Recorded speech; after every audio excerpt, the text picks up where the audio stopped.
Bonjour Patricia de Boisson. Je suis ravie de vous recevoir à ce dîner débat artistique. Et là, vous allez non seulement intervenir en tant qu'artiste peintre, mais aussi en tant qu'écrivaine, puisque nous aurons le plaisir de la dédicace de la Genèse. Et donc c'est un livre qui vous a beaucoup ému, je pense. Oui, ce livre, ça a été une découverte parce que, comme beaucoup de gens, on a tous lu Dieu, sa vie, son œuvre, ce livre donc de Jean d'Ormesson. On l'a un petit peu lu en diagonale. Et moi, j'ai lu pas mal de livres de Jean d'Ormesson, mais alors celui-ci, lorsque j'ai découvert les passages qui retraçaient la Genèse de Jean d'Ormesson, dès la première ligne, j'ai eu vraiment une grande émotion. J'ai été comme soulevée par cette phrase, cette Genèse qui commençait par le tout et le rien ne se distinguaient pas l'un de l'autre. Alors là, je me suis dit vraiment, Patricia, là, tu es dans les hautes sphères.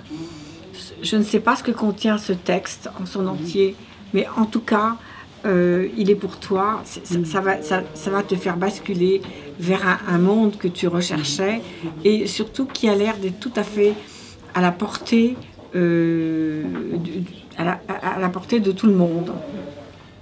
Et donc, j'ai tout de suite acheté ce livre et j'ai lu la Genèse de Jean d'Ormesson donc en son entier et ensuite il y a beaucoup de choses qui ont cheminé dans ma tête. Je me suis dit mais c'est pas possible, je ne peux pas laisser ce texte donc j'ai jamais entendu parler tant à dire sur ce texte qui est absolument merveilleux où justement Jean d'Ormesson a remis à notre portée la Genèse. Il a comme humanisé notre Genèse. Preuve en est, c'est que le maire de Boulogne, ayant connu mon travail, m'a demandé de faire une exposition au musée Landowski des 57 originaux et de faire donc une très belle dédicace. Et à la fin de cet événement, j'ai tout un tas de gens qui sont venus autour de moi et qui m'ont dit « Cette Genèse-là, elle appartient à tout le monde. » Oui, exactement. Voilà. Elle appartient à toutes les obédiences, au-dessus de tout culte. Et elle appartient absolument à tout le monde. Voilà. Donc c'est un point qui est très très important. Et c'était une première pour Monsieur Jean d'Ormesson parce qu'on ne connaît pas à écrire ce genre de texte. Ah non, effectivement, c'était une première. Et comme je vous le disais tout à l'heure, je ne comprends pas comment un seul journaliste, un seul critique littéraire n'ait jamais remarqué la profondeur et la beauté de ce texte. La poétique de ce texte, c'est atterrant, c'est absolument atterrant. Alors peut-être qu'un jour, je ne sais pas, on va réussir à remédier à ça. Moi j'ai fait ce que j'ai pu pour remédier à ça. Mais c'est un travail colossal. Alors ça a été plein d'émotions aussi. Oh là là, oui. Voilà. C'est-à-dire que à partir du moment où je me suis plongée dans sa Genèse, tout a été facile. Je me suis donné le temps qu'il fallait.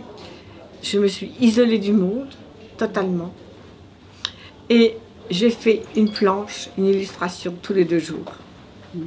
Donc j'ai mis 2 mois à faire ce travail. J'ai mis 2 mois. Voilà. Ça a été très facile parce que j'étais dans mon sujet et que ça venait tout seul. Ça venait absolument tout seul. Puis en plus, bon, illustré et aussi, vous avez aussi écrit quelques petits textes. Oui. Absolument. Oui, j'ai fait une introduction. Parallèlement à Jean d'Ormesson. Oui. J'ai fait une introduction pour que les gens comprennent le fil de l'histoire, parce que comme il m'a dit, vous avez refait un roman de l'Éternel, à votre façon, qui est très personnel, mais sans me trahir. Donc il était content de ça, Et puis j'ai rajouté certaines phrases qui collaient aux siennes, qu'il a adoubées, si je puis dire. Et donc, je n'ai eu aucun problème pour le faire éditer. C'est lui-même qui a proposé, qui a téléphoné à Gallimard pour qu'on prépare un contrat. Ça n'est pas moi, c'est lui. Parce que moi, j'avais aucune ambition. Pour moi, mon travail, il était fait. J'avais été jusqu'au bout de ce que je voulais faire. C'était abouti. Mais bon, il a absolument tenu à ce que ça soit édité. Donc, c'est lui qui a fait les démarches. Et donc, nous avons signé un contrat pour que je puisse éditer son texte. Enfin, les fragments de son texte, parce que j'ai choisi. Son texte n'est pas entier. J'ai choisi des fragments, mais qui se tiennent et qui recréent donc un tout. Voilà. Eh bien, je vous remercie, Patricia de Boisson, pour cette très belle interview. Donc, nous allons aussi suivre votre conférence sur la Genèse d'ici quelques instants devant notre public. Et nous en sommes ravis déjà. En tout cas, moi, je vous remercie de tout cœur d'être venu vers moi et d'avoir reconnu mon travail. Et de l'avoir replacé à sa juste valeur, comme le maire de Boulogne l'avait fait. Et je vous remercie aussi pour Jean d'Ormesson, parce que je trouve quand même qu'il y a une injustice. C'est bien d'avoir reconnu tous ses écrits, mais alors celui-ci, c'est comme un refus, si vous voulez. C'est comme si les gens refuser de voir cette part de mysticisme en lui, parce que c'est vrai que c'est très métaphysique. Quand on parle du tout et du rien, c'est vrai que c'est quelque chose de très métaphysique, et c'est vrai que peut-être qu'aucun journaliste, que personne n'a jamais voulu se plonger dans cette histoire de la jeunesse qui nous dépasse, mais qui l'a remis à notre portée. Merci beaucoup, Patricia. Je vous en prie.